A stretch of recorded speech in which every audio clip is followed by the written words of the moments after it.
Hey guys, it's Jackson here from Titanic Games, and today we're going to be looking at kind of opening a door with keys, right? So kind of a continuation of the previous key videos we've done, but this time it'll be a little different. We're not going to actually like open up a new level. We're just going to kind of open up a door. So with kind of a little animation, I guess. So let's go ahead and get started. First thing we're going to do is in the content browser, we're going to right click and create a blueprint class of type actor that we'll call BP underscore key. Alright, and we'll open this up. And first thing, let's just add a scene component, which we will call root. And we'll just drag that over to make it the new root. Next, what we want to add is a static mesh. And we will call this, key. This will be whatever our key is.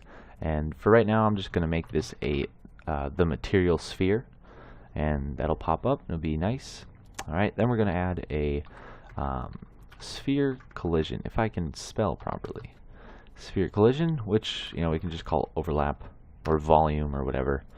And basically, when we overlap this, then we are going to do something. Okay, so we'll change its sphere radius to about 150.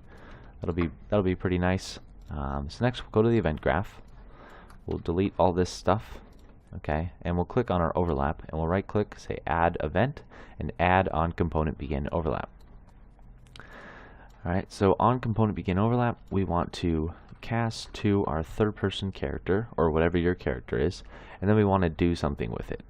Okay, so what we're going to do is, we're going to go to our character, we're going to open up his blueprint, and we're just going to add a variable here that we'll call number of keys, and change that to an integer.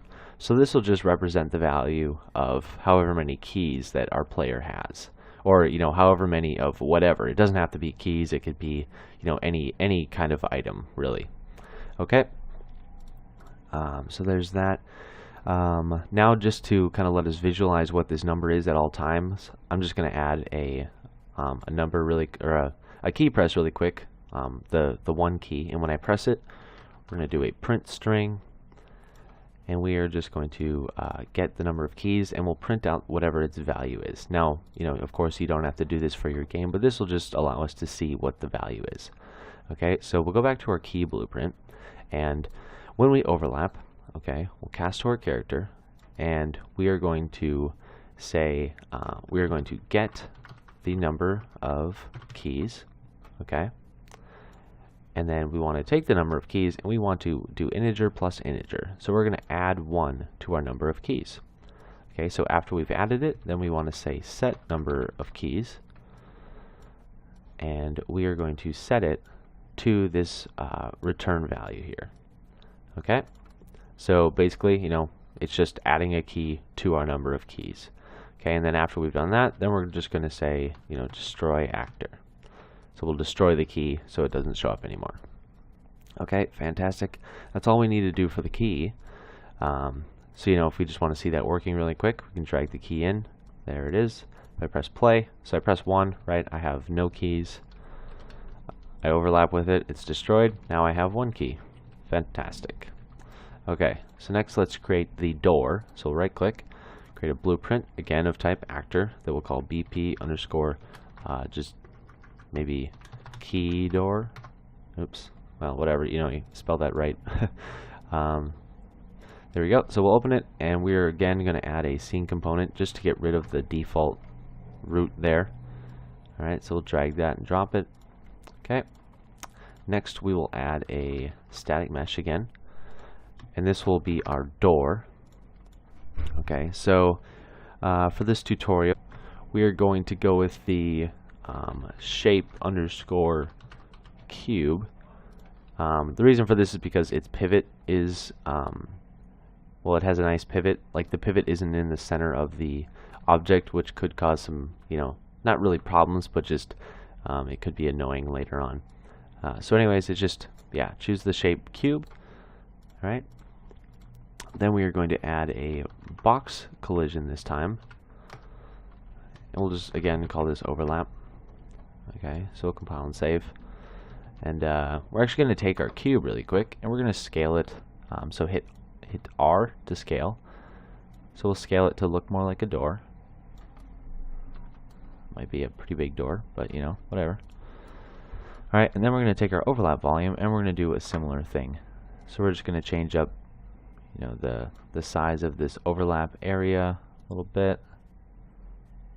There we go. Okay, so once we've done that, then we just want to pull it to the front, like so. Just kind of drag it down a little bit. Yeah, basically just make it fit around your door. Okay, perfect. So now what we want to do is go to the event graph. We'll delete all this, and again we'll click the overlap volume and we'll right click and say on component begin overlap. Okay, so when we overlap, we want to cast to our third person character again. Okay, and if it's our character, then we want to get the number of keys he has, and we want to compare it to the number of keys that we require to be able to open the door.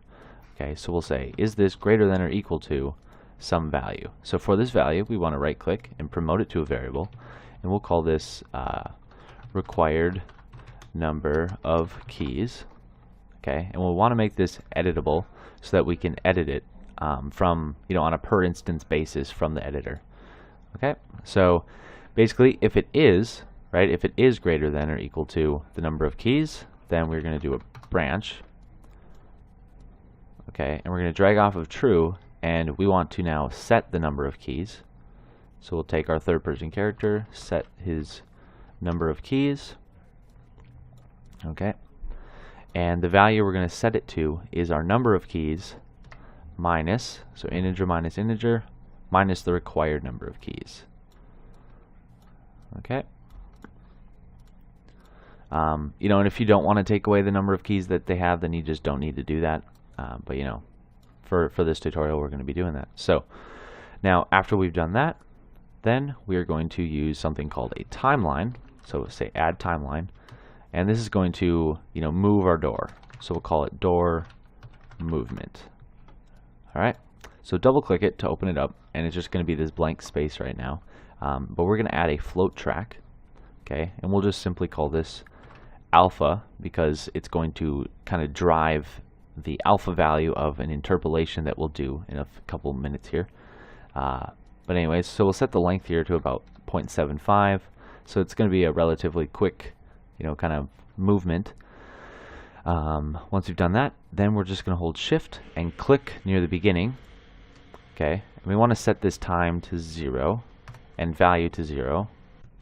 Then we want to shift click near the end, and again with it selected. Now we want to set its time this time to 0.75, just so it's all the way at the end, and then its value we want to set to 1. Alright, so it's going to go from, you know, from not moving at all to having fully completed its movement. Alright, so next just click on the first one here, then hold shift and click on the second one, and then right click, and we're going to say auto. So this will make it a nice smooth movement. Alright, perfect. Now we'll go back to our event graph, and you'll see it's added that alpha value for our float track. So from here, what we'll do is we'll drag out, and we're going to type lerp, and we're going to say lerp vector. Okay, so we're going to lerp between, or we're going to linear interpolate between 2 points. So the first point is going to be 0, 0, 0, which is, you know, just kind of the I guess the center of, or you know, this root. It's this point essentially. Okay, so we're going to start from there, and the point we're going to move to is we're going to promote this to a variable which we'll call target location. Okay. All right, and then we want to make this editable. Okay, so that we can, you know, edit it from the editor, but then we also want to say show 3D widget. This will allow us to kind of see a little widget that we can drag around, and it'll set the value a lot easier for us. All right, so now once we've done that, last thing we want to do is take our door, okay, and we're going to drag off and say set relative, oh my gosh, this is terrible, set relative location, okay. Make sure you spell it right, otherwise, you know, you'll spend years trying to find it like I do. Alright, then lastly, we just want to plug in our return value to the new location, and we should be good to go. So, quick run through of what this is doing. So, on component begin overlap, it cast to our character, right? And it checks if our current number of keys is greater than or equal to the required number of keys. Okay, if it is, then it will remove those keys, and then it will play this little door opening animation. Okay, so now let's go ahead and drag our door in. Here it is. Rotate it, and now as you'll see here, there's this little, like, I don't know how else to describe it, but there's this little widget, I guess, and you can click on it and you can move it. Right, so this will automatically set our target location for us. So we'll set it to up here, right? So it'll move the door all the way up there. You know, you could drag it way out here and it'll move it there as well.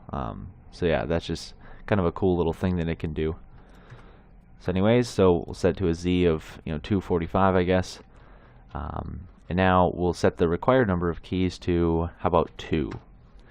Okay, so we want to make sure we add another key just so we can get 2. So let's go ahead and try this out then. If we hit play, so I've got the first one. Alright, so I have 1, and if you walk up to it, you see it doesn't open. Okay, now I've got 2, right? So I should have enough. And there we go, right? It opens up for us, and then we can walk through. And of course, it's not going to close anymore. So this would be great for a game where you just want to kind of have unlockable areas that you can come back to later, kind of thing. If you do want it to close, all you need to do is go back to your key door, and on overlap, we're going to say on component end overlap. Okay. We'll drag this out over here, and we just want to cast to our third person character again, and if it is our character, then we'll say reverse. Okay, so essentially it's only going to do this once, right? And unless we have 2 keys, it's not going to open again, really. Okay, so I'll press play, I'll get my keys, we'll go open it, and then when we leave, oh no, it's never going to open again. So just a little example of what you could do. But really, yeah, that's kind of the basics of it. I hope this has helped you guys if you are trying to do something like this. And if you want to see more, like or subscribe, and we will see you in the next one.